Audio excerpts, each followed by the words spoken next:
On Friday, the Raiders softball team played Millersville at Robb Sports Complex. SUTV's Jack Ainsley has more. On Friday, the Shippensburg softball team hosted Millersville to start a 4-game series with the Marauders. In the first game, Millersville would strike first in the first inning when Devin Mascioli would hit one over the fence to give the Marauders the lead 1-0. Later in the inning, Rebecca Blatt would crush one over the left field fence to give Millersville a 2-run lead.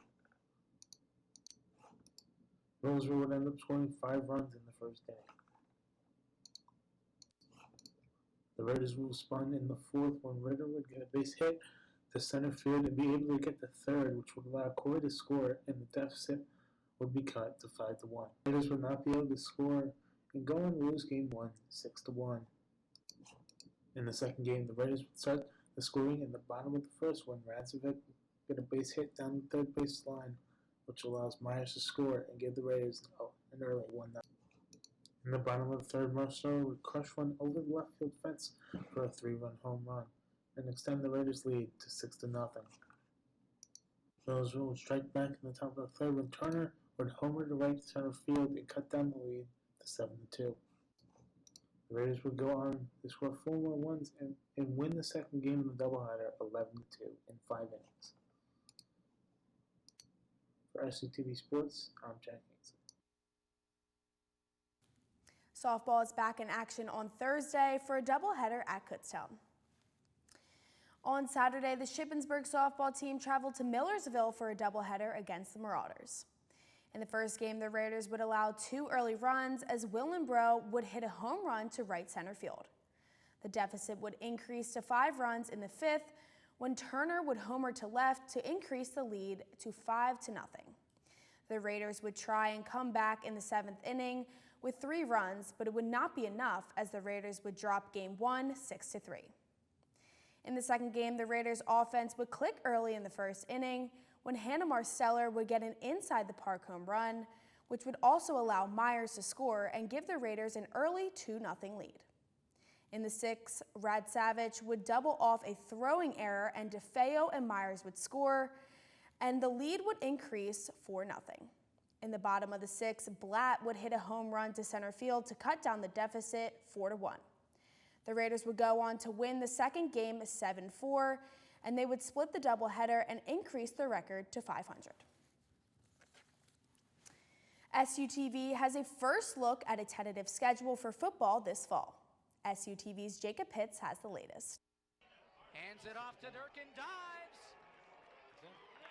And Shippensburg says he's in, and he is. There goes the cannon. Touchdown, Red Raiders. First touchdown. The Shippensburg Raider football team has been working hard, waiting for a chance to return to the field.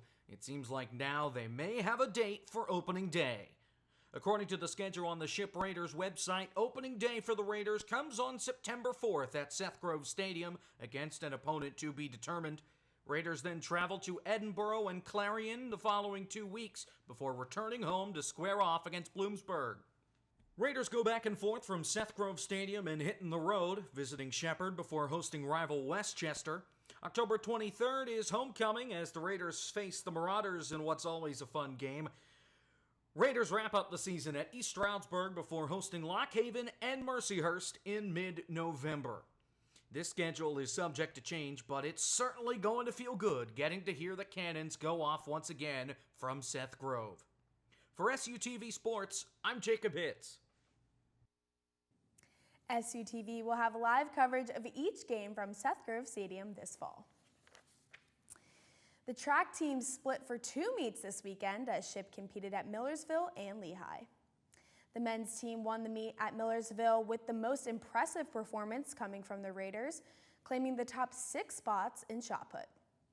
The women's team would take 4th at Millersville with several Raiders recording and season and personal bests in several events. In Lehigh, the Raiders competed against several Division I schools. There were 2 standout performers on both the men's and the women's side. Leah Graybill claimed gold in both the 100 and 200 meter races. She also anchored the 4x400 meter relay in a 2nd place finish. On the men's team, freshman Drew Daly beat all 18 runners that he ran against by winning over 2.5 seconds. Altogether, the men's team had 11 top-place finishes at Lehigh.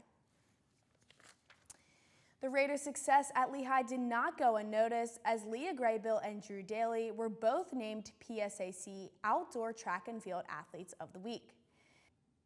Graybill's 24.7-second time in the 200 broke a 37-year-old school record that was set by Kristen Furness in 1986. Graybill's 12.12-second time in the 100 was just 1/10 of a second off of the school record as well. Drew Daly also broke a school record as he posted an 800 time of 1 minute 51.26 seconds. Daly also ran a 50.3-second leg in the men's 4x400 relay. These are Graybill's and Daly's first weekly PSAC awards. The Raiders hit the water one last time for the season before the PSAC championships later this month. SUTV's Adam Beam gives us the highlights from this past virtual meet.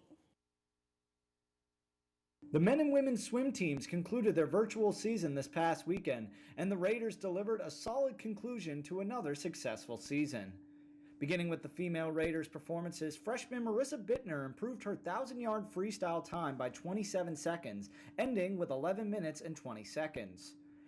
Junior Madison Briner ended with an impressive seed in the 200-yard individual medley with 2 minutes and 16 seconds. This is quite impressive, as Briner is predominantly a freestyle swimmer. Freshman Sammy Taylor wowed with a time of 25.70 seconds in the 50-yard freestyle. Senior Marie Riot also shined as the only Raider to swim the 400-yard IM with a time of 5:01, seeding her for the conference meet.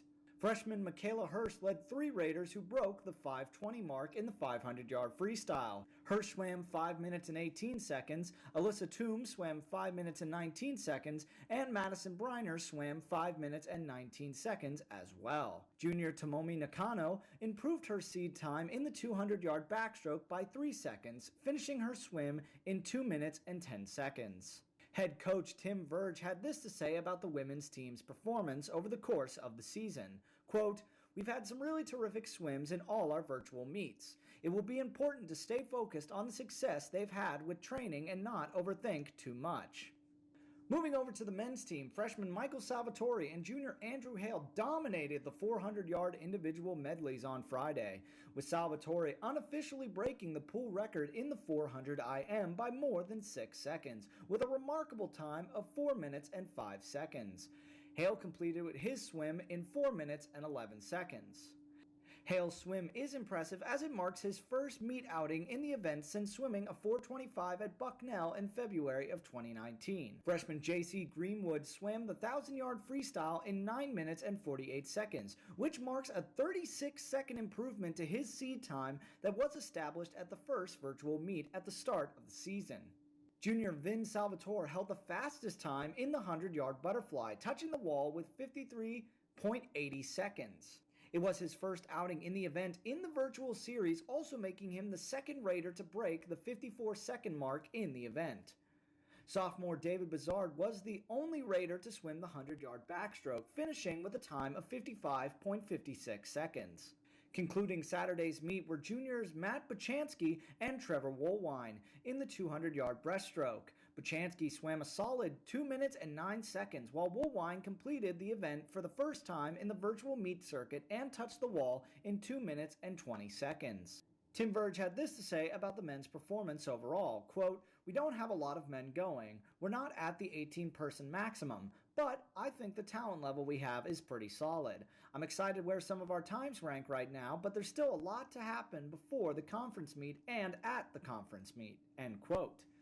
The 2021 PSAC Championships will be held Wednesday to Thursday, April 21st to the 22nd at the Graham Aquatic Center in York, while the 2021 PSAC Women's Swimming Championships will be held Friday to Saturday, April 23rd to the 24th at the same location. For SUTV Sports, I'm Adam Beam. Congratulations to both teams and good luck to all swimmers moving on to the championships. That's it for SUTV Sports this week. I'm Mackenzie Mitchell. Be sure to follow all of our social media at SUTV News and check out our website at sutvnews.org. We're back with world news and entertainment tomorrow. Until then, good night.